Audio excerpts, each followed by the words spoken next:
मसनद रसूल पर बैठ करके आपको ज़मानत देता हूँ, आप हलाल कमा करके दिखाइए, हिसाब से खर्च करके दिखाइए। आपके हाथ पर भी पैसा होगा, जेब में भी पैसा होगा, घर में भी पैसा होगा।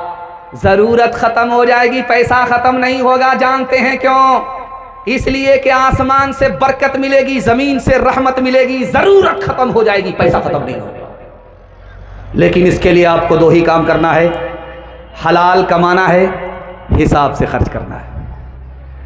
सुफियान सौरी रहमतुल्लाह अलैह बहुत बड़े मुहद्दिस, बहुत बड़े अल्लाह के वली, उनसे पूछा कि हज़रत दुआ कबूल कब होती है, दुआ कब कबूल नहीं होती? और आपकी बुजुर्गी की धूम है, चारों तरफ आपकी बुजुर्गी के चर्चे हैं, आप बुजुर्ग कैसे बन गए?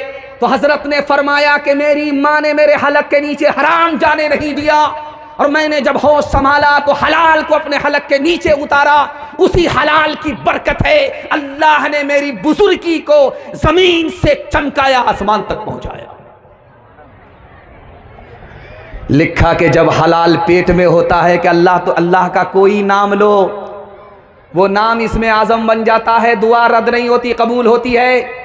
अगर गलती से माँ ने हलाल के बजाय हराम पेट में दाखिल कर दिया, बेटे का कोई कसूर नहीं है, माँ का कसूर है, बाप का कसूर है कि हराम हाथ का लुकमा लेकर के अपने मासूम बच्चे के हलक के नीचे उतारा। उस मासूम को काबे की चादर भी थमा दोगे, वो दुआ करेगा, फिर भी दुआ कबूल नहीं होगी। कानपुर में बहुत बड़े आलिम थे हजरत थानवी रहमतुल्लाह अलैह, उनका मदरसा चलता था जामिउल उलूम। तो वहाँ एक मजजूब बैठता था, तो हज़रत कहते हैं कि उनसे किसी ने शिकायत की, हज़रत मुसलमान ने मस्जिद की ज़मीन का कोना दबा लिया है, मुसलमान होकर के मस्जिद की ज़मीन का कोना दबा लिया है। तो उस आरिफ ने मुस्कुरा करके कहा, घबराओ नहीं, जिसने मस्जिद का कोना दबाया है वो कोना उसके पूरे घर को खींच लेगा, घबराओ नहीं। अभी 6 महीने नहीं हुए कि उस आदमी के यहाँ कोई बीमार पड़ा, ऑपरेशन के लिए पैसा नहीं, उसको घर बेचना पड़ा। जिस कोने को उसने दबाया था मस्जिद के, वो पूरा घर मस्जिद में दाखिल कर दिया। लोगों ने उसको खरीद करके मस्जिद में दाखिल कर दिया। हराम जब दाखिल होता है तो आदमी के हलाल को भी खींच लेता है। जब हलाल आता है, हराम से आदमी निकलता है, तो दुनिया उसके पीछे होती है, दुनिया को वो पीछे करता है, दुनिया उसको पीछे नहीं कर सकती।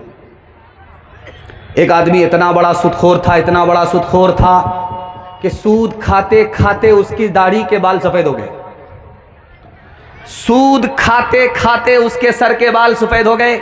एक बात आपको राज की बता रहा हूं, ये बिहार में अभी इलेक्शन हुआ है, लेकिन लोगों ने वोट किया, सब कुछ किया, सपोर्ट किया, लेकिन फिर भी नतीजा मुसलमान के खिलाफ गया। जानते हैं क्यों?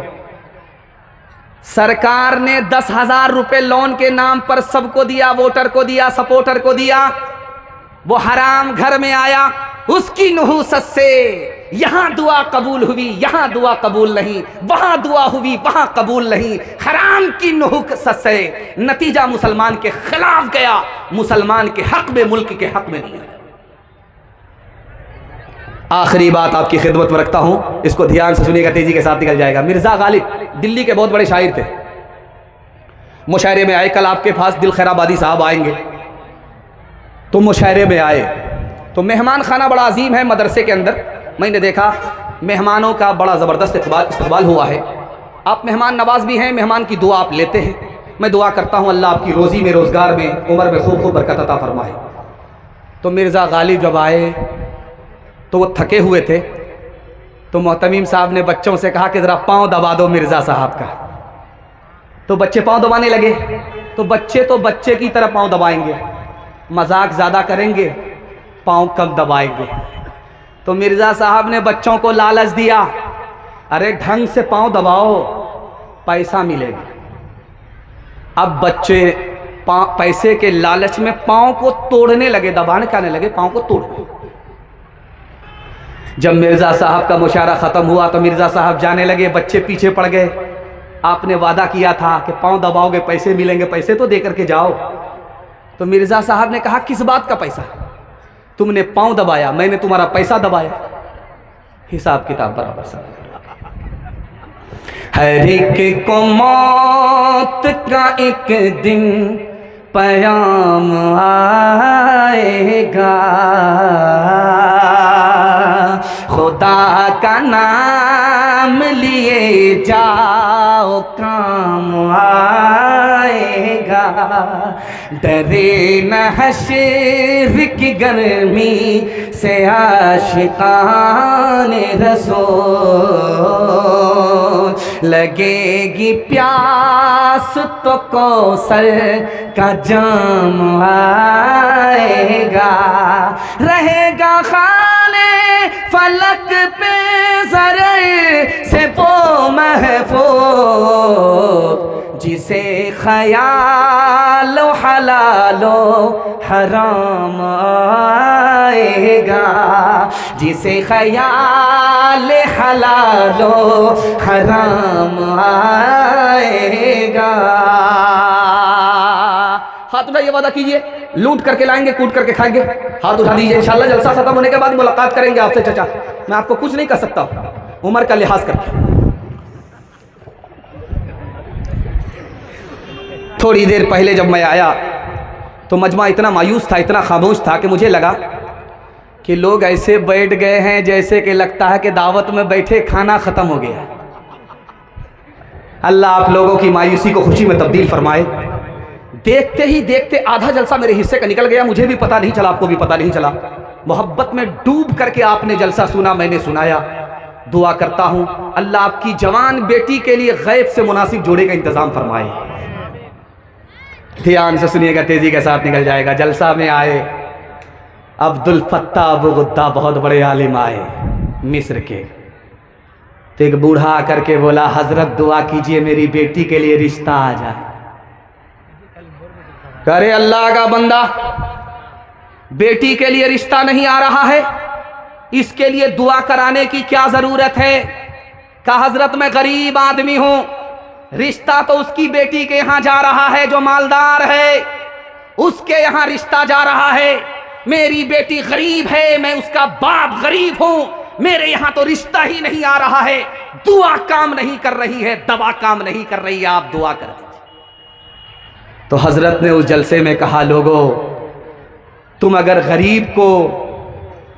गरीब की बेटी को अगर नहीं उठाओगे खुदा पर भरोसा करके तो खुद भी गरीब हो जाओगे, और गरीब की बेटी पर जुल्म करोगे तो अल्लाह मौत से पहले ही तुमको इस दुनिया में पकड़ेगा। वो तो माला माल होगा, तुम कंगाल हो जाओगे। दूसरे नमूने को आप बहुत ध्यान से सुनिएगा। मौलाना अली मियां नदवी रहमतुल्लाह अलैह, दुआ कीजिए अल्लाह उनकी कब्र को नूर से भर दे। एक आदमी खत लिख करके कहता है कि हुजूर मुझे इजाजत दीजिए, मैं खुद जहर खा करके मर जाऊं, अपनी बेटी को जहर खिला करके मार दूं। तो हजरत ने पूछा, करे क्या हुआ? कहा एक बेटी नहीं है, चार बेटी है।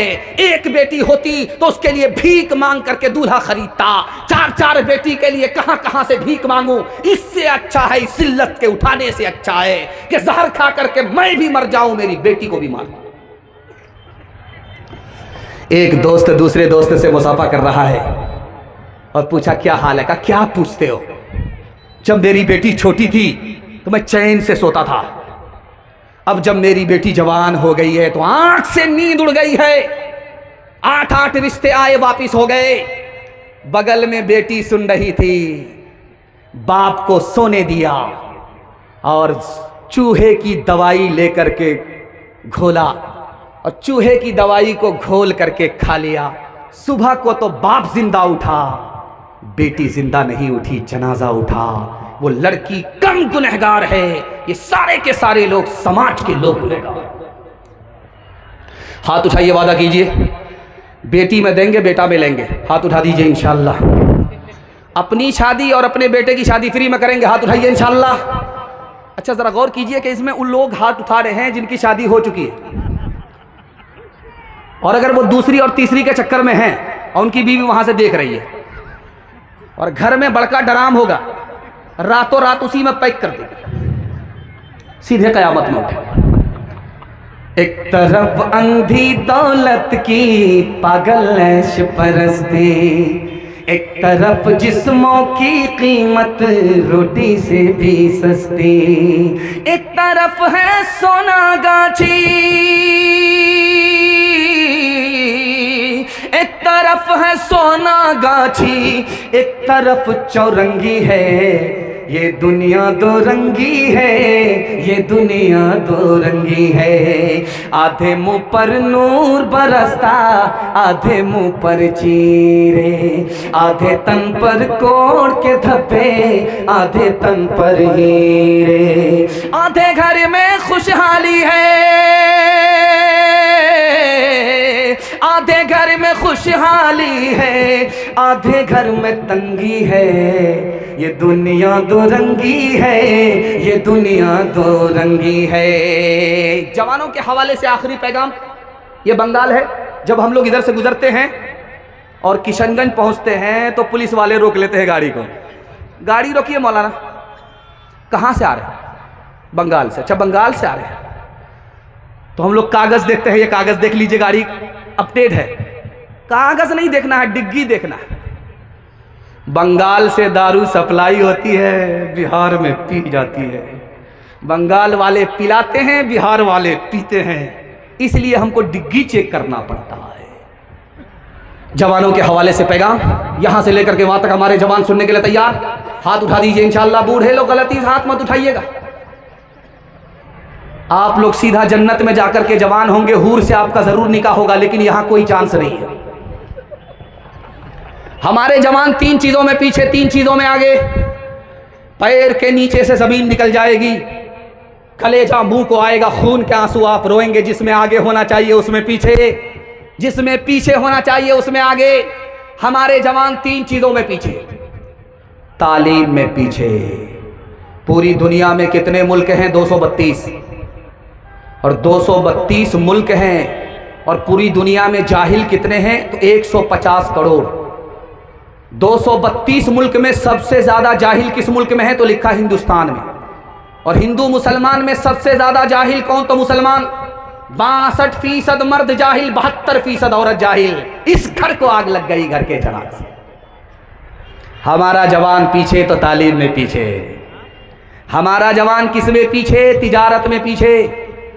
100 जवान में सिर्फ 5 जवान तिजारत करते हैं, बाकी 95 गोल कैरम बोर्ड में, लूडो में, क्रिकेट में। रात तबाह, दिन तबाह। मैं लिख करके दे रहा हूं, ऐसे जवान कभी तरक्की नहीं करेंगे। खेल कूद की आदत बच्चे को होती है, ये जवान से बच्चा हो गया, इसको तरक्की नहीं होगी। और हमारा जवान किस में पीछे? तो नौकरी में पीछे। 100 में सिर्फ 2 जवान नौकरी करते हैं। IAS की नौकरी 2%, IPS की नौकरी 2%, रेलवे की नौकरी 2%। 100 में सिर्फ 2 जवान नौकरी करते हैं, 98 गोल। और हमारा जवान आगे तो किसमें? ये दिखाने के लिए जा रहा हूं। मोबाइल देखने में हमारा जवान सबसे आगे।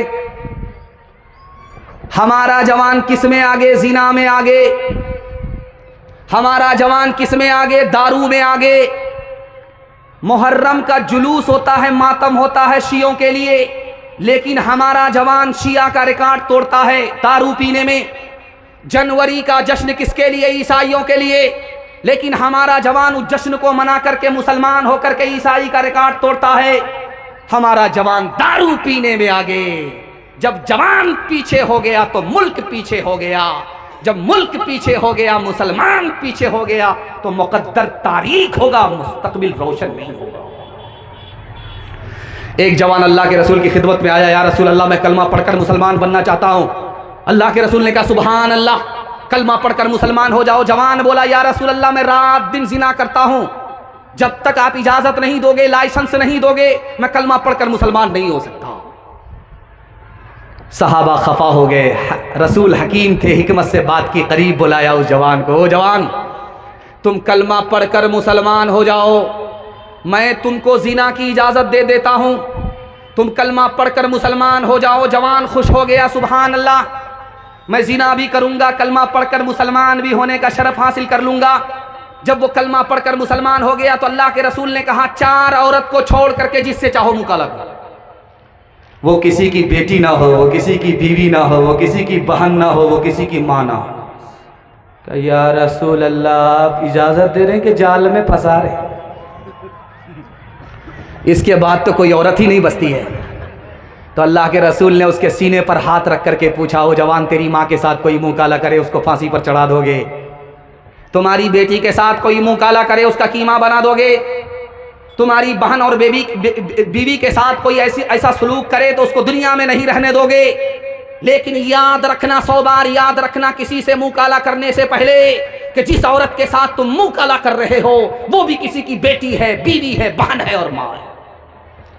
गिलासों में जो डूबे फिर न उभरे, जिंदगानी में हजारों बह गए इन बोतलों के बंद पानी में। न करे बर्बाद अपनी जिंदगी बोतल के दीवाने, वो काटेगा बुढ़ापे में जो बोता है जवानी में। ये दारू का पियाला मौत का कड़वा पियाला है, ये दारू का पियाला मौत का कड़वा पियाला है। मिला है जहर शरबत में, छुपी है आग पानी में। मिला है जहर शरबत में, छुपी है आग पानी में। खुद भी बचेंगे, पूरे समाज को बचाएंगे। हाथ उठाइए इंशाअल्लाह। जवानी में पकड़ा है, बुढ़ापे में छोड़ देंगे। हाथ उठाइए इंशाअल्लाह। मैंने आपको पहचान लिया है। आप कन्या के भी मामू हैं, दूल्हा के भी मामू। आप दोनों तरफ से आए। आप लोग मुझको इतना गौर से देख रहे हैं, आंख फाड़ फाड़ करके। मुझको डर लगता है कहीं आपकी नजर न लग जाए, लेकिन मैं भी चालाक आदमी हूं, दम करके बैठा हूं। लगाइए कितनी नजर लगाते हैं आप। अलीगढ़ यूनिवर्सिटी को जो कायम किया उनका नाम क्या था? सर सैयद अहमद खान। उन्होंने अलीगढ़ यूनिवर्सिटी को जो बनाया 1875 ईस्वी में। अभी जैसे चंदा हो रहा था, हजरत कर रहे थे चंदा, 100 रुपया दे दो, 200 रुपया दे दो, 500 रुपया दे दो। चंदा इसी का नाम है जो नकद हो। उधार लोग दिखा देते हैं और वसूल करने में चप्पल घिस जाती है। बड़ा अच्छा चंदा हुआ, खुलूस के साथ हुआ, खुलूस के साथ दिया। इसमें बरकत भी होगी और इंशाअल्लाह गैब से अल्लाह मदद भी फरमाएगा। तो वो अलीगढ़ को जब बना रहे थे तो वो चंदा लेने के लिए गए कि मैं अलीगढ़ बनाना चाहता हूँ, मुसलमानों के लिए स्कूल बनाना चाहता हूँ, ताकि उसको अंग्रेज़ी तालीम भी मिले, दुनिया में भी पीछे ना रहे। आप लोग हमको चंदा दीजिए। तो किसी ने 10 रुपये दिया, किसी ने 20 रुपये दिया, किसी ने 100 रुपये दिया। और एक आदमी बोला कि चंदा लेने के लिए आए हैं, हाथ आगे बढ़ाइए। तो सर सैयद अहमद खान साहब ने हाथ बढ़ाया, उन्होंने हाथ में थूक दे दी। अब देखिए सर सैयद अहमद खान साहब का ज़र्फ कितना बड़ा था।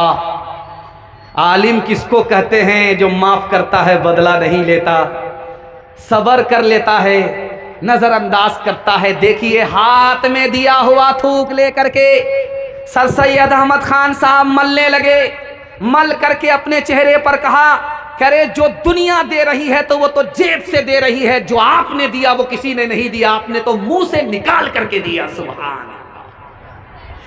वो आदमी मारे शर्म के इतना पानी पानी हो गया कि उस वक्त उसने 1 लाख रुपया चंदा दिया। ये सबसे बड़ा चंदा था। इसी चंदे ने धमाका मचा दिया। 1875 में अलीगढ़ यूनिवर्सिटी बनकर तैयार हो गया। अलीगढ़ भी उत्तर प्रदेश में है और गोरखपुर भी उत्तर प्रदेश में ही है। गोरखपुर के एक आलिम गोरखपुर से चले गए मक्का। सर सैयद अहमद खान साहब के खिलाफ कुफ्र का फतवा लेने के लिए चले गए। कुफ्र का फतवा लेने के लिए गोरखपुर से मक्का गए। सर सैयद अहमद खान साहब को पता चला कि तुमको काफिर बनाने के लिए, तुम्हारे खिलाफ कुफ्र का फतवा लेने के लिए एक आलिम गोरखपुर से मक्का गया है। तो सर सैयद अहमद खान साहब ने हंस करके कहा, कह रहे सर सैयद अहमद खान, कुफ्र भी कितना बड़ा कुफ्र है। कि कोई हाजी बन जाता है, कोई काफिर बन जाता है। सर सैयद अहमद के कुफ्र के सदके में मौलवी अली हाजी बन गए। सुभान अल्लाह। एक नमूना आपकी खिदमत पर रखता हूं, पैगाम को ख़त्म कर रहा हूं। यहां से लेकर के वहां तक आप सुनने के लिए तैयार हैं? हाथ उठा दीजिए इंशाअल्लाह। ध्यान से सुनिएगा, जल्दी से निकल जाएगा। कलकत्ता में अलविदा जुमा में वही ऐलान, पटना में वही ऐलान, रांची में वही ऐलान। कलकत्ता में अलविदा जुमा में इमाम साहब खड़े हुए, माइक लेकर के कहा, लोगों ईद की नमाज 7:30 बजे होगी, ईदगाह में ध्यान से सुन लो, यह आखिरी ऐलान है, अलविदा जुमा का ऐलान है। एक आदमी बीच मस्जिद में खफा होकर के खड़ा हुआ, कहा कि इमाम साहब ऐलान वापिस लो, ईद की नमाज अगर मस्जिद में पढ़ोगे तो मैं तुम्हारे साथ पढ़ूंगा, अगर ईद की नमाज ईदगाह में पढ़ोगे मैं तुम्हारे साथ नहीं पढ़ूंगा। तो इमाम साहब ने करीब बुला करके कहा कि तुमको क्या परेशानी है, ईद की नमाज ईदगाह में होती है, तुम मस्जिद में क्यों पढ़ना चाहते हो? कहा कि मस्जिद में मेरे भाई का 10 साल से केस चल रहा है, वो मनहूस ईदगाह में पढ़ता है, मैं उस मनहूस के साथ ईदगाह में पढ़ूंगा ही नहीं। तो इमाम साहब को समझ में आ गया कि ये भाई से खफा है, भाई से झगड़ा है। करीब बुलाया कि 2 मिनट में तुम्हारा मसला हल कर देते हैं, ईदगाह में तुम भी पढ़ना एक किनारे, वो भी एक किनारे पढ़ेगा, जब नमाज खत्म होगी तो वो एक रास्ते से चला जाएगा, तुम एक रास्ते से चले जाना, सांप भी मर गया लाठी भी न टूटी। तो खफा हो करके कहता है कि एक किनारे की बात करते हो, अगर मुझे पता चल गया कि मेरा भाई जन्नत में गया है तो मैं जन्नत में भी नहीं जाऊंगा। ऐसे कुछ लोग इबादत का पता देते हैं, जैसे हर काट को पंछी को सजा देते हैं, जैसे हर काट को फासले हद से भी ज्यादा नहीं होते, लेकिन फासले हद से भी ज्यादा नहीं होते, लेकिन इख्तलाफात को कुछ लोग हवा देते हैं, इख्तलाफात को। मर्दों के हवाले से सारे पैगाम निकल गए, औरतों के हवाले से सिर्फ 3 पैगाम। यहां से लेकर के वहां तक सुनने के लिए तैयार? हाथ उठा दीजिए इंशाअल्लाह। बहन से ज्यादा साली पर मेहरबान, हाथ उठाइए इंशाअल्लाह। माशाअल्लाह। हम आपको या तो गुलसितान में पहुंचाएंगे या तो कब्रिस्तान में पहुंचाएंगे। ध्यान से रखिएगा, जल्दी से निकल जाएगा। लड़की आगे आगे चल रही थी, जलसे में आ रही थी, और लड़का पीछे पीछे आ रहा था। तो लड़की ने मुड़ करके कहा, जान न पहचान, कहां से आए मेहमान? तो लड़का कुरान की आयत पढ़ करके कहता है, ज़य्यन्नाहा लिन्नाज़िरीन, अल्लाह ने तुमको देखने की चीज बनाई, तुमको देखने के लिए, तुम्हारी सूरत को देखने के लिए मैं घर से बाहर आ गया, बाजार में आ गया। तो लड़की उससे ज्यादा पढ़ी थी, दीनदार थी, उसने कुरान की आयत पढ़ करके कहा, हफिज़नाहा मिन कुल्ली शैतानिर रजीम, हर शैतान से मैं अल्लाह की पनाह मांगती। हजरत थानवी जलसे में आए, कुर्सी पर बैठे, एक जवान खफा होकर के बोला, हजरत नमाज पर बोलिए मगर पर्दा पर मत बोलिएगा, पर्दा गुलामी है, आजादी नहीं है। पर्दे के ऊपर मत बोलिएगा, नमाज के ऊपर बोलिए, रोजे के ऊपर बोलिए, सब पर बोलिए, पर्दे के खिलाफ मत, पर्दे के ऊपर मत बोलिएगा। हजरत ने पैसा निकाल करके पूछा, ओ जवान, खड़े खड़े मेरे सवाल का जवाब दो, मैं पर्दे पर नहीं बोलूंगा। ये बताओ, ये 100 रुपया तुम कहाँ रखते हो? तो कहा ऊपर की जेब में। कहा 200 रुपये कहाँ रखते हो? तो कहा बीच की जेब में। कहा कि 1000 का नोट कहाँ रखते हो? तो कहा अंडर की वेयर की जेब में। कहा ओ बदबख्त, दौलत की हिफाजत करते हो, औरत की हिफाजत नहीं करते। दौलत जाएगी वापिस आएगी, औरत जाएगी कभी वापिस नहीं। आखिरी नमूना आपकी खिदमत में रखता हूं, ध्यान से सुनिएगा। जब ट्रेन में आप सफर करेंगे तो आपको लोग छेड़ेंगे। शेखुल इस्लाम मौलाना हुसैन अहमद मदनी रहमतुल्लाह अलैह, दुआ कीजिए अल्लाह उनकी कब्र को नूर से भर दे। उनको एक अंग्रेज ने छेड़ा तो हजरत कहाँ छोड़ने वाले थे। अंग्रेज बोला कि मुझे मुसलमान मर्द पसंद है, औरत पसंद नहीं है। तो हजरत ने कहा हमारी औरत का कसूर क्या है? कहा जब वो घर में होती है तो जेल में होती है, जब घर से बाहर निकलती है तो वह कफन में होती है। उसने बुरके को कफन कहा। तो हजरत ने कुछ नहीं दिया जवाब, 100 चोट सोनार की, 1 चोट लोहार की। चाकू निकाल करके नींबू काटा, रस गार करके शरबत बनाया। जब पीने लगे तो अंग्रेज से कहा कि मैं तो अपना शरबत पी रहा हूं, आपके मुंह में जो पानी आया वो शरबत आप पी जाइए। अंग्रेज बोला, हजरत आप बिल्कुल सही कह रहे हैं, जब नींबू कटता है देखने वाले के मुंह में जरूर पानी आता है। हजरत ने मौके का चौका मारा। जब कोई औरत बेपर्दा बाजार आती है, बन सवर करके निकलती है, फातिमा नहीं फिल्मी हीरोइन बन करके बाजार में आती है, तो ठीक उसी तरह जैसे नींबू देखने वाले के मुंह में पानी आता है, ऐसी बेपर्दा औरत को देख करके आवारा लोगों के मुंह में पानी आता है। एक पादरी मौलवी दोनों एक जगह मुनाजरा हो रहा है, तो पादरी बोलता है कि एक मर्द जब 4 औरत से निकाह कर सकता है तो एक औरत 4 मर्द से निकाह क्यों नहीं कर सकती? तो मौलवी का जवाब देखिए, मौलवियाना। कहा कि पादरी साहब आप कहते हो कि एक मर्द 4 औरत से निकाह करता है तो एक औरत 4 मर्द से निकाह करे। मैं आपसे एक ही सवाल करना चाहता हूं, एक बाप के 4 बच्चे होते हैं, एक बच्चे के 4 बाप क्यों नहीं हो सकते? सर उठा करके आया था, सर झुका करके बैठ गया। खुली फिरती है जो आजाद वो खतरे में रहती हैं, हिफाजत से हमारी मुर्गियां दरबे में रहती हैं, बुजुर्गों की शराफत का भरम रखने में रहती हैं, हमेशा खानदानियों रते पर्दे में रहती हैं। खुला एक आसमां दे इनको उड़ने के लिए मौला, तमन्नाओं की चिड़िया ख्वाब के पिंजरे में रहती है। आखिरी पैगाम औरतों के हवाले से ज़हमत तमाम डूब करके आपने सुना। मैं दुआ करता हूं अल्लाह हमारी माँ और बहनों की ईमान और आबरू की कदम कदम पर हिफाजत फरमाए। दीनाजपुर में जलसा होता था, सब लोग जलसा सुनते थे। लालकुरी में जलसा होता था, लालकुरी में एक आदमी जलसे में नहीं आता था। उसकी बीवी ने ताना मारा, कमबख्त कहीं के, कहां से लोग जलसा सुनते हैं, तुम यहां घर में बैठे जलसा नहीं सुनते। तो वो कहता है कि मैं तुम्हारी गाली सुनता हूं, और गाली सुनने पर जितना सवाब होता है जलसा सुनने पर भी होता है। औरतों के हवाले से बड़ा खूबसूरत पैगाम आपकी खिदमत पर रखता हूं, ध्यान से इसको सुनिएगा, तेजी के साथ निकल जाएगा। हजरत उमर ने अपनी बेटी को सामने बिठा करके कहा कि बेटी, एक बार तुमने अपने शौहर को नाराज किया, मैंने तुम्हारी तरफ से माफी मांगी, तुमको तलाक दे दिया था, दोबारा निकाह में वापस ले लिया। बेटी, अगर आइंदा तुमने अपने शौहर को नाराज किया तो मैं तुम्हारी तरफ से माफी नहीं मांगूंगा, बल्कि अपनी नजर पूरी करूंगा कि जिंदगी में जब तक जिंदा रहा मैं तुमसे कभी बात नहीं करूंगा। अल्लाह के रसूल का सर तकिया पर है, दरवाजे पर दस्तक हुई, दरवाजा जब खुला तो आपने पूछा कौन हो? तो कहा मैं फातिमा हूं। कहा बेटी, तुम्हारे आने का वक्त नहीं था, अभी क्यों आई?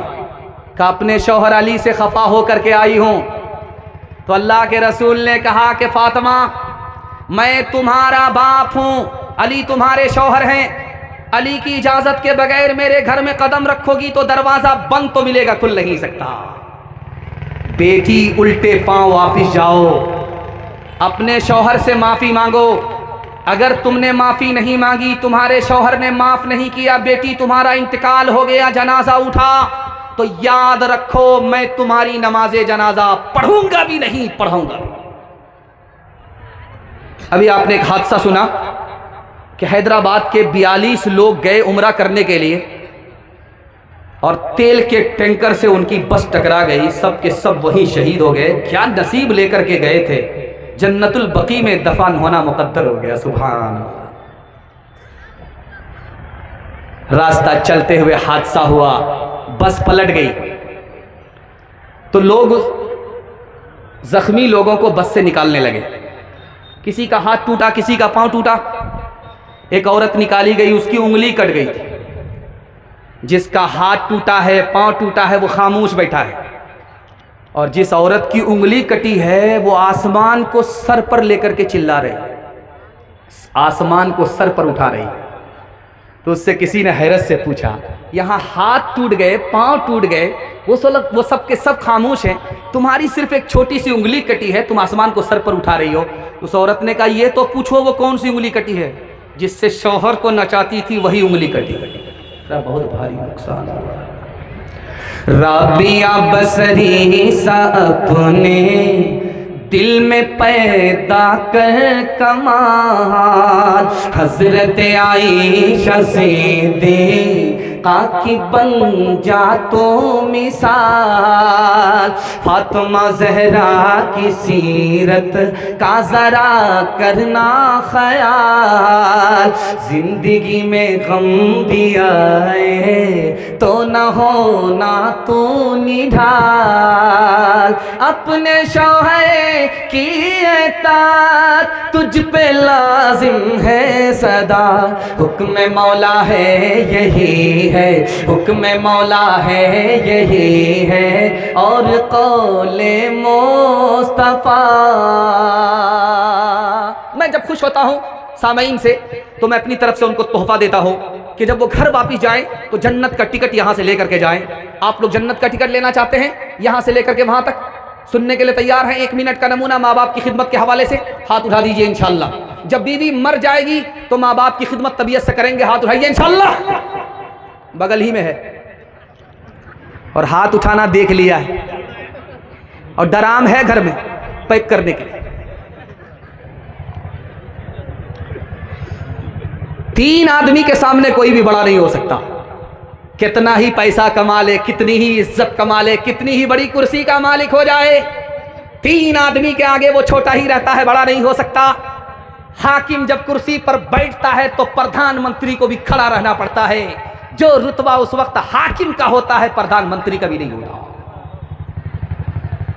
शागिर्द शेखुल हदीस बन गया और उस्ताज नूरानी कायदा का उस्ताज ही रहा, लेकिन जब वो शेखुल हदीस अपने उस्ताज के सामने आएगा तो उस्ताज से बड़ा रुतबा उस शेखुल हदीस का भी नहीं है, ये उस्ताज है, वो शागिर्द है।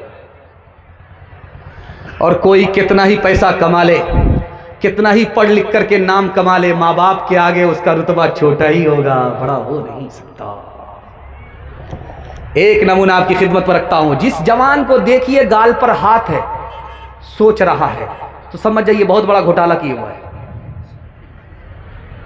कुर्सी पर है, गाल पर हाथ। अल्लाह के रसूल की मजलिस में एक जवान गाल पर हाथ रख करके बैठा हुआ है। तो अल्लाह के रसूल ने कहा क्या हुआ? कहा बहुत बड़ा घोटाला। कहा कितना बड़ा? जमीन से बड़ा। कहा जमीन से बड़ा। कहा कितना बड़ा? कहा आसमान से बड़ा। कहा कितना बड़ा? तो कहा अर्श से बड़ा। अल्लाह के रसूल ने देखा कि ये मारे खौफ के फट जाएगा। हाँ, आपने फरमाया अरे अर्श से बड़ा है, जमीन से बड़ा है, आसमान से बड़ा है, लेकिन खुदा की मेहरबानी से बड़ा हुआ नहीं है।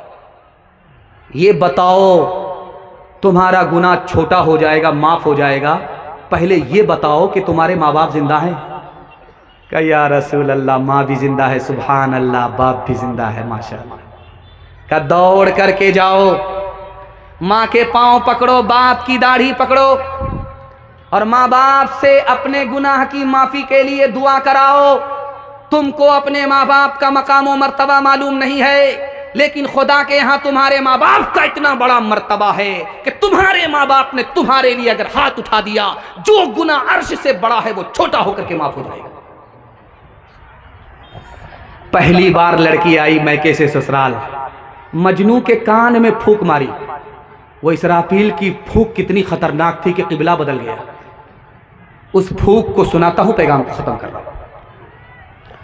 लड़की आकर के लड़का के कान में कहती है, मैंने तुम्हारी खातिर माँ बाप को छोड़ा, तुम मेरी खातिर अपने माँ बाप को नहीं छोड़ सकते? मजनू कहता क्यों नहीं, तुम्हारे वास्ते तो हम सारा जहान छोड़ सकते। अगले ही दिन माँ बाप को किराए के मकान में डाल दिया। जिस माँ बाप ने, जिन माँ बाप ने अपनी जवानी को भुला दिया, इसको जवान किया, उसको अपनी शफकत से महरूम कर दिया। हाथ उठाइए, वादा कीजिए माँ बाप की खिदमत करेंगे अगर ज़िंदा रहे। माँ बाप मर गए, दुआए मगफिरत करेंगे इंशाअल्लाह। शादी से पहले माँ बाप को, शादी के बाद सास ससुर को कमा करके खिलाएंगे इंशाअल्लाह। माँ बाप तरसे है पीने को पानी, बेटा है राजा बहू फुलवा रानी, बेटा है राजा बहू फुलवा रानी, बुढ़वा और बुढ़िया पे कुछ नहीं ध्यान। है रे मुसलमान, है रे मुसलमान, है रे मुसलमान, है रे मुसलमान।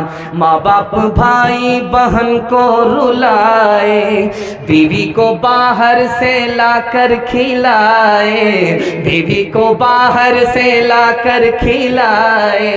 कल तेरी औलाद, कल तेरी औलाद लेगी परान। है रे मुसलमान, है रे मुसलमान। ताज़ीम की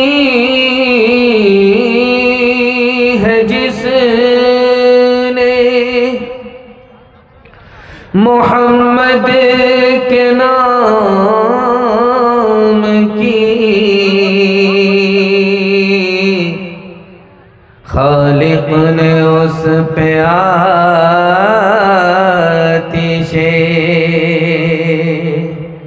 दोज़ख हराम की। तेरे मकाम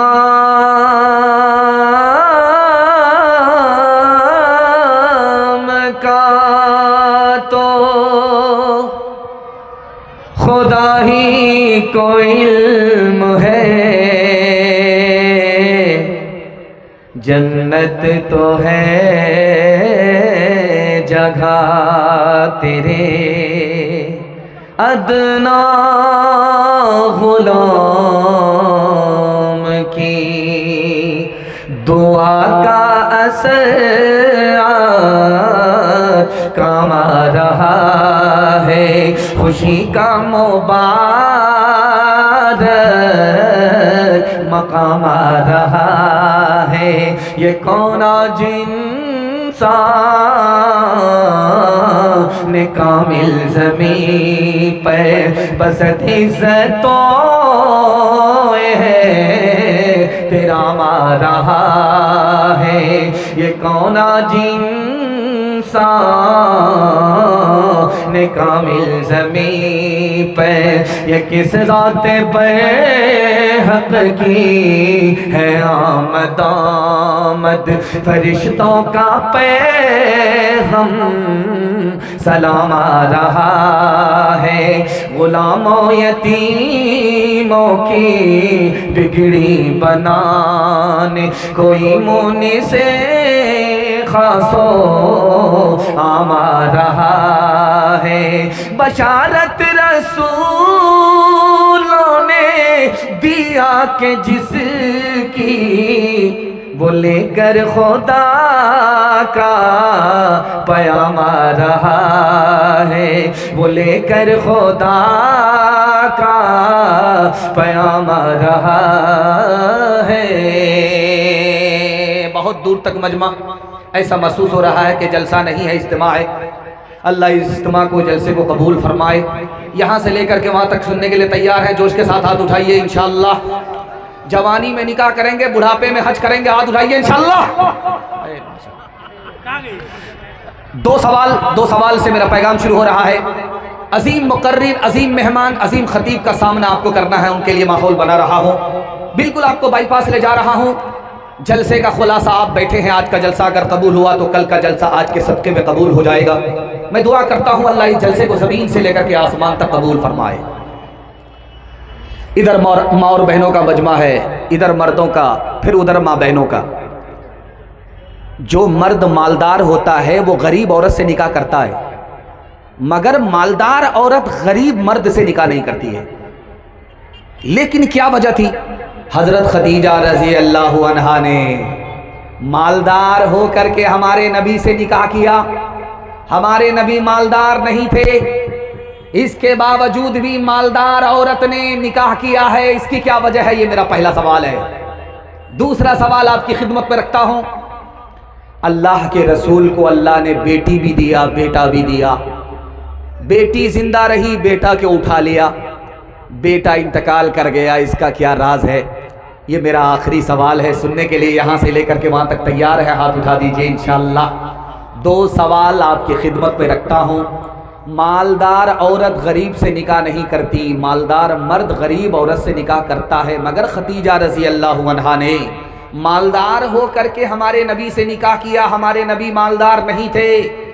खतीजा को पता था कि यह आखिरी नबी का ज़माना है, लाखों जवानों में कोई एक जवान है जो आखिरी नबी बनाया जाने वाला है। उसने अपनी पेशानी की आंख से ढूंढना शुरू किया, लाखों जवानों में वो कौन खुशनसीब जवान है जिसमें आखिरी नबी की सिफत है, आखिरी नबी का कमाल है, खूबी है। कोई जवान नजर नहीं आया सिवाय हमारे नबी के। इस उम्मीद पर निकाह किया कि यही आगे चल करके आखिरी नबी होंगे। सुभान अल्लाह। अल्लाह के रसूल को बेटी भी मिली, बेटा भी मिला। बेटा अल्लाह को प्यारा हो गया, बेटी जिंदा रही। राज लिखने वाले ने लिखा कि अगर बेटा जिंदा होता तो नबी बनाया जाता, बेटा जिंदा होता तो नबी बनाया जाता। जब बेटा नबी बनाया जाता तो बाप आखिरी नबी नहीं होते, इसलिए बेटा उठा लिया गया, बेटी जिंदा रही। दूसरी वजह लिखी कि अगर बेटा जिंदा रहता, नबी नहीं बनाया जाता, तो लोग ताना मारते कि जो मकाम बाप को मिला उससे बेटा महरूम रहा। इसलिए अल्लाह की हिकमत ने गवारा नहीं किया, बेटी जिंदा रही, बेटे को उठा लिया। दिनाजपुर का आदमी शेखुल हिंद की खिदमत में गया और कहा, हजरत मैं सहाबी हूं। क्या तेरा दिमाग खराब हुआ है? अगर तू सहाबी होता तो दिनाजपुर में पैदा होता। कहा, हजरत मैंने नबी को ख्वाब में देखा है, ख्वाब में नबी को देखा, मैं सहाबी हो गया। तो हजरत ने ऐसा ही जवाब दिया कि तुम सोते सोते सहाबी हो, जागते जागते बेवकूफ आदमी। अगर खत्म तुम पे रिसालत न होती, अगर खत्म तुम पे रिसालत न होती, तो सरे पुश्त मोहरे नबूवत न होती।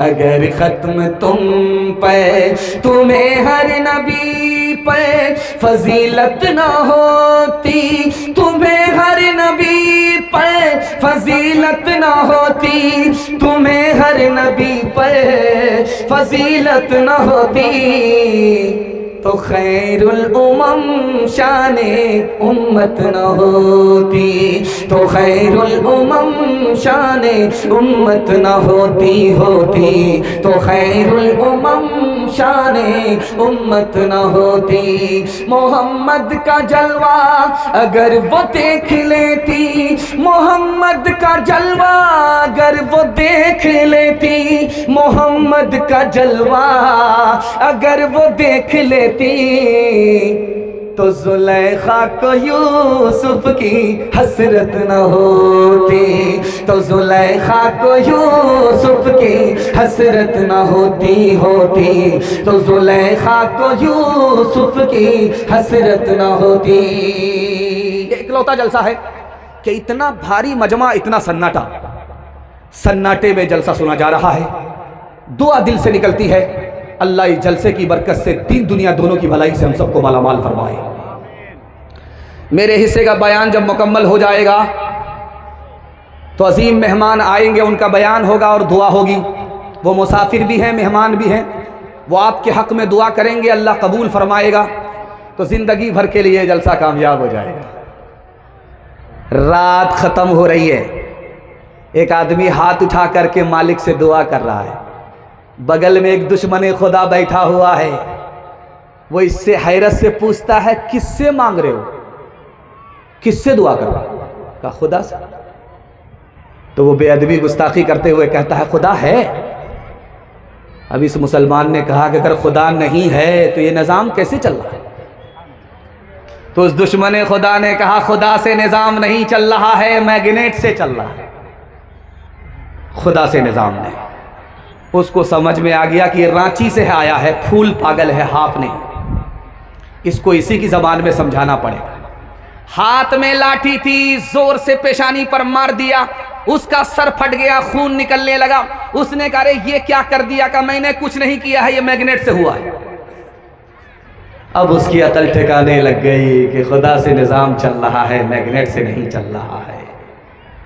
आप देखेंगे कि घर में कपड़ा धोया जाता है साबुन से, लेकिन हज़रत आयशा रज़ी अल्लाह अन्हा कपड़े को साबुन से नहीं धो रही है, सिक्के को, सोना चांदी के सिक्के को साबुन से रगड़ रगड़ करके धो रही हैं।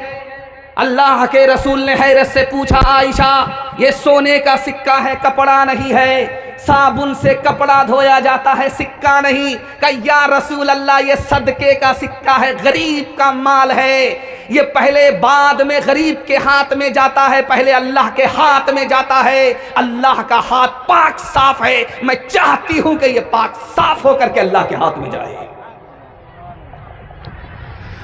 एक ईसाई जलसे में आकर के बोला, मौलाना मैं मुसलमान होना चाहता हूं, लेकिन मुसलमान बन जाऊंगा तो मुझे मिलेगा क्या? तो मौलाना ने तसल्ली दी, अरे जन्नत की जमानत लेता हूं कुर्सी पर बैठ करके मसनदे रसूल पर कि तुम कलमा पढ़कर मुसलमान हो जाओ, मैं खुदा से तुम्हें जन्नत दिलाऊंगा। वो ईसाई बोला कि जन्नत से बेहतर तुम्हारे पास कुछ है तो बताओ। जन्नत के लिए मैं मुसलमान नहीं हो सकता, मैं ईसाई हूं, मैं इस्लाम का कलमा पढ़कर मुसलमान बनना चाहता हूं, जन्नत के लिए नहीं। जन्नत से बेहतर तुम्हारे पास कोई चीज है तो बताओ। तो उस आलिम ने खड़े होकर के कहा, जन्नत से बेहतर, दुनिया से बेहतर, हर चीज से बेहतर मेरे पास एक चीज है, तुम कलमा पढ़कर मुसलमान हो जाओ, मैं उसकी जमानत लेता हूं। उसने कलमा पढ़कर इस्लाम कबूल किया। इन्होंने कहा, मैं जन्नत से बेहतर की जमानत देता हूं कि मैं अपनी जमानत पर खुदा का दीदार कराऊंगा। सुभान अल्लाह। फिरौन ने जब दावा किया मिस्र में मैं खुदा हूं, तो अल्लाह ने बारिश को बंद कर दिया, बारिश हो ही नहीं। तो फिरौन ने इबलीस से कहा, यार मैं तो झूठा खुदा हूं, मैंने खुदाई का झूठा दावा किया और अल्लाह ने बारिश को बंद कर दिया, मेरी इज्जत आबरू तुम्हारे हाथ में है, मुझको बचाओ। कहा परेशान क्यों होते हो, कल बारिश होगी। फिरौन ने ऐलान कर दिया कि लोगों परेशान मत हो जाओ, मैं खुदा हूं, तुम्हें कल बारिश दूंगा। बारिश हो गई तो इबलीस आया फिरौन के पास, बारिश हुई थी? बोला हाँ बारिश तो हुई थी, लेकिन लोग कहते हैं कि बहुत बदबूदार बारिश थी। फिरौन ने अपने तमाम चेलों को आसमान पर बैठा करके कहा कि वहां से तुम पेशाब करो, जम करके पेशाब करो, ताकि लोगों को समझ में आए कि बारिश हो रही है। तो इबलीस से फिरौन ने कहा कि यार लोग कहते हैं कि बड़ी बदबूदार बारिश थी। तो इबलीस बोला, जैसा तू खुदा है वैसी ही ना बारिश होगी, और कैसी बारिश होगी। कुतुब सब गुलाम उस खुदा के, नबी आप वली हो उसी से है लेते है। गौसो कुतुब सब गुलाम उस खुदा के, नबी आप वली हो उसी से है लेते, जिसे चाहे दे दे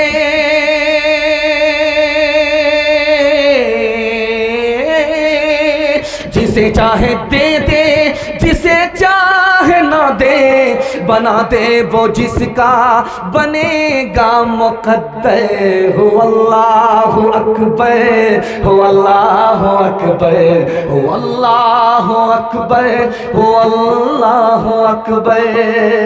उसी के है हाथों में हाजत रवाई, उसी के है बस में ये मुश्किल कुशाई, उसी को है हासिल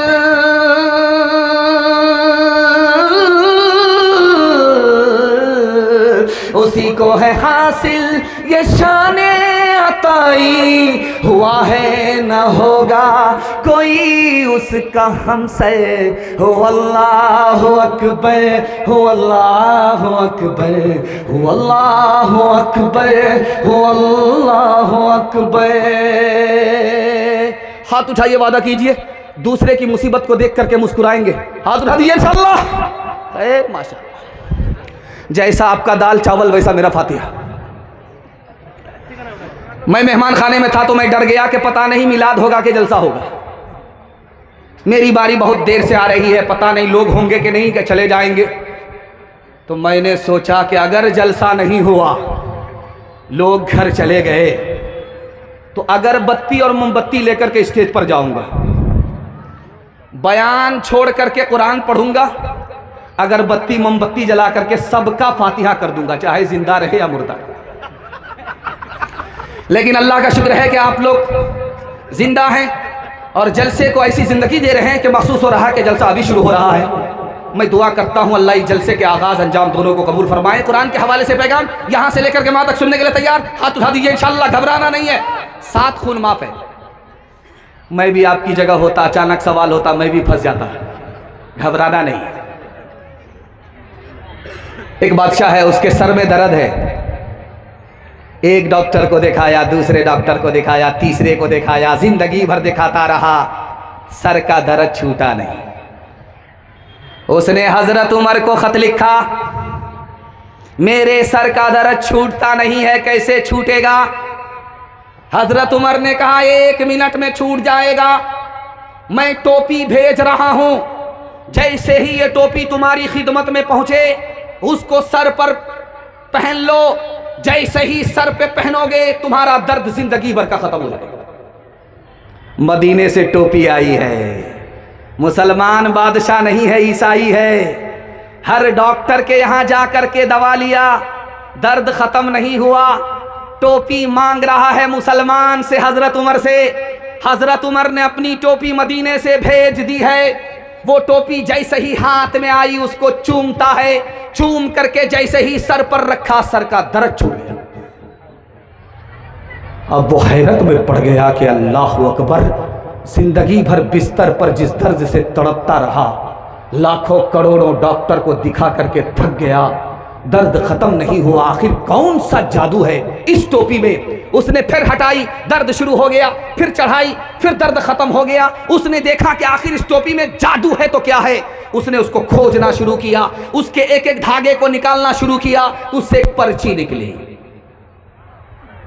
अब उस पर्ची को हाथ में लेकर के जैसे ही उसको खोलता है, उसमें क्या लिखा हुआ था वो आपके दिल तक मैं पहुंचा रहा हूं। उसमें लिखा हुआ था बिस्मिल्लाहिर्रहमानिर्रहीम। तो वो कहता है, गैर मुस्लिम बादशाह, वो गैर मुस्लिम होकर के कुरान के बारे में कहता है कि कुरान की सिर्फ एक आयत है बिस्मिल्लाह, पूरा कुरान भी नहीं है, सिर्फ एक आयत है। एक आयत को सिर्फ पर्ची में लिखा गया और टोपी में पहना करके मेरे सर पर जैसे ही डाला दर्द छूट गया। जब कुरान की एक आयत का ये हाल है तो पूरे कुरान का क्या हाल होगा? मौलाना अबुल कलाम आज़ाद रहमतुल्लाह अलैह, दुआ कीजिए अल्लाह उनकी कब्र को नूर से भर दे, वजीर तालीम थे, दिल्ली से चले आए देवबंद। अभी हजरत फरमा रहे थे देवबंद हमारे सर का ताज है। देवबंद इतना बड़ा है, इतना बड़ा है कि अगर आप पैदल चल करके देखना चाहेंगे तो आपका पांव टूटने लगेगा, इतना लंबा चौड़ा है। इधर नेशनल हाईवे से देवबंद शुरू होता है, सीधे पटरी तक पहुंच जाता है, ट्रेन की पटरी तक चला जाता है, इतना बड़ा देवबंद है। जब उस देवबंद को पैदल देखने लगे, मुआयना करने लगे, इस बिल्डिंग को देखा, इस लाइब्रेरी को देखा, हॉस्टल को देखा, इसको देखा, उसको देखा, देखते देखते जब पांव टूटने लगा, थक गए, तो कहते हैं कि भाई मेरी थकावट का इलाज करो, अब देखा नहीं जाएगा। लोगों ने कहा हजरत आप मौलाना हैं, इतने बड़े आलिम हैं, आपकी थकावट का इलाज कैसे होगा? कहा किसी कारी को बुलाओ, कुरान की तिलावत कराओ, कुरान की तिलावत की बरकत से मेरी थकावट दूर हो जाएगी। ये बगल में रेलवे स्टेशन है किशनगंज। बेटा जा रहा था लंदन पढ़ने के लिए, बैरिस्टर बनने के लिए जा रहा था, तो बाप गया छोड़ने के लिए, रेलवे स्टेशन किशनगंज गया। बेटा सलामी मारता है, अब्बा मैं जा रहा हूं, बैरिस्टर बन करके आ रहा हूं, आपको घबराना नहीं, आप सिर्फ पैसा मेरे ऊपर कुर्बान कीजिए, मैं आप पर मेहरबान हो जाऊंगा। बैरिस्टर बन करके मैं लंदन से आ रहा हूं, अब्बा मैं आपको पहचानता हूं, मैं आपको जानता हूं, आप गरीब हैं, आपके ऊपर मेहरबान हो जाऊंगा, आपको नोट के बिस्तर पर सुलाऊंगा। ये कह करके बेटा चला गया। जब वहां से वापिस आया तो बाप फूल का माला लेकर के गया, बेटे के गले में रेलवे स्टेशन डालने के लिए, इस्तकबाल के लिए कि मेरा बेटा बैरिस्टर बन करके आ रहा है लंदन से। तो जैसे ही बाप खड़ा खड़ा बेटे के पास पहुंचा, एक लुंगी में, एक गमछा में, एक गंजी में, तो बेटा कहता हमने तुमको पहचाना नहीं, तुम कौन हो? तो बाप बड़ा सियाना था, उसने कहा हमको नहीं पहचाना, तुम्हारी जो खाला है वो मेरी साली है और तुम्हारी जो माँ है वो मेरी जोरू है, तुम्हारा जो मामू है वो मेरा साला है। सारी खुदाई एक तरफ, जोरू का भाई एक तरफ। जब हम कलाम पाक से वाबिस्ता हो गए, वाबिस्ता हो गए, सब मरहले हयात के आसान हो गए, आसान हो गए। हाथों से अपने दामने कुरान छोड़ के, कुरान छोड़ के, जिस्म तो हम गए हैं परेशान हो गए, परेशान हो गए।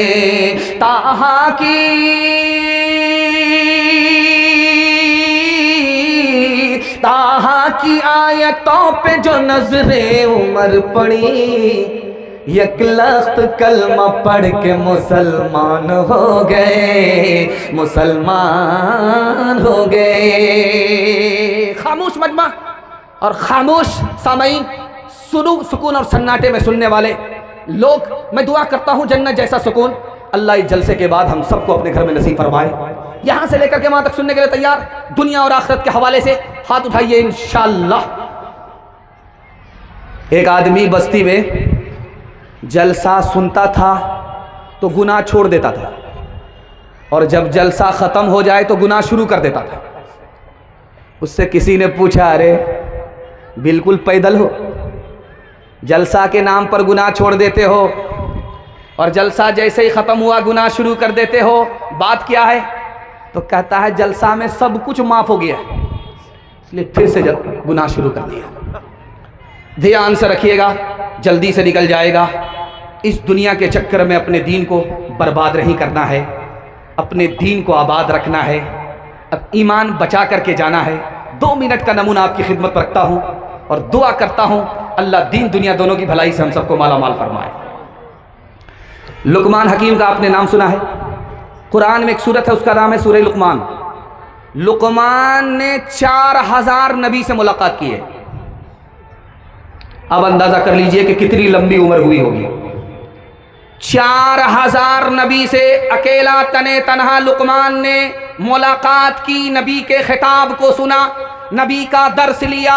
लुकमान ने कहा मैं 4000 नबी से मिलने के बाद 4 सबक हासिल कर चुका हूं। हर नबी अपने खिताब में कहते थे 2 चीज को भूल जाओ, 2 चीज को याद रखो, याद रखने वाली चीज को कभी मत भूलना, भूलने वाली चीज को कभी याद मत रखना।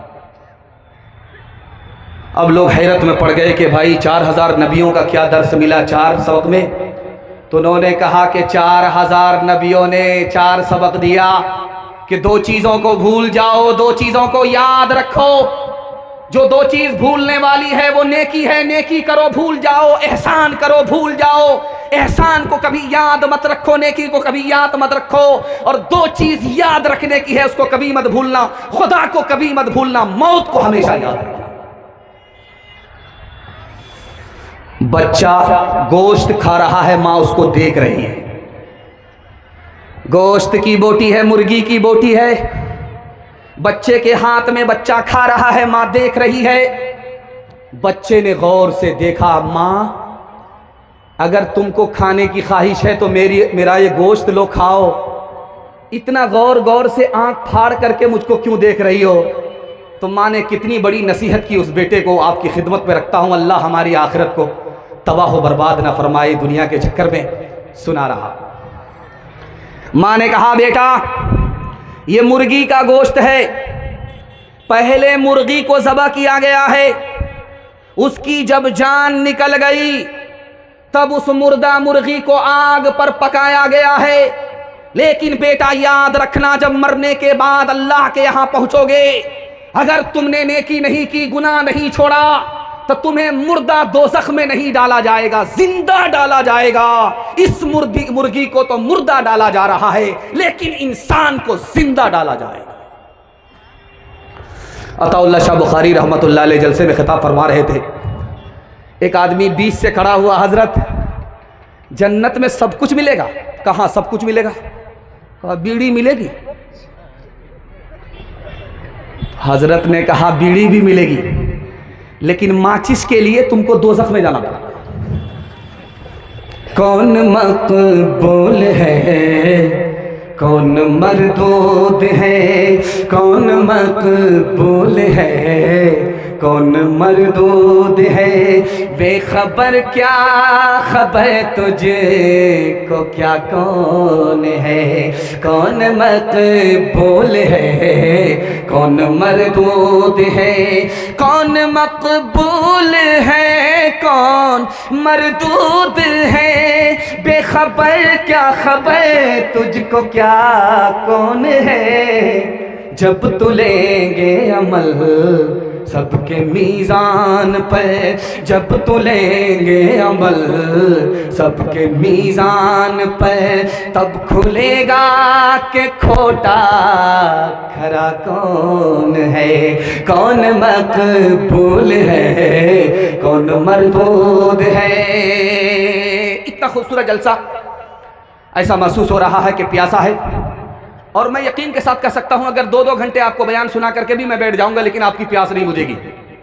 इतनी मोहब्बत में डूब करके आप सुन रहे हैं। जब प्यास बाकी रहे, जलसा खत्म हो जाए, तो बज़ाहिर ऐसा महसूस होता है कि जलसा कबूल हुआ। अब जब दुआ होती है उस जलसे के लिए, तो अल्लाह उस जलसे को ज़मीन से लेकर के आसमान तक कबूल फरमाता है। मैं देख रहा हूँ आप लोगों को, आप लोग सट सट करके बैठे हुए हैं, तो मुझे खुशी है कि आपको ठंडा नहीं लगेगा। लेकिन डर इस बात का है कि इतना सट सट करके आप लोग बैठे हैं, किसी का हाथ अगर किसी की जेब में गया तो पूरा बटुआ साफ हो जाएगा। ज़रा ध्यान रखिएगा। हलाल और हराम के हवाले से आपकी खिदमत पर पैगाम देता हूँ।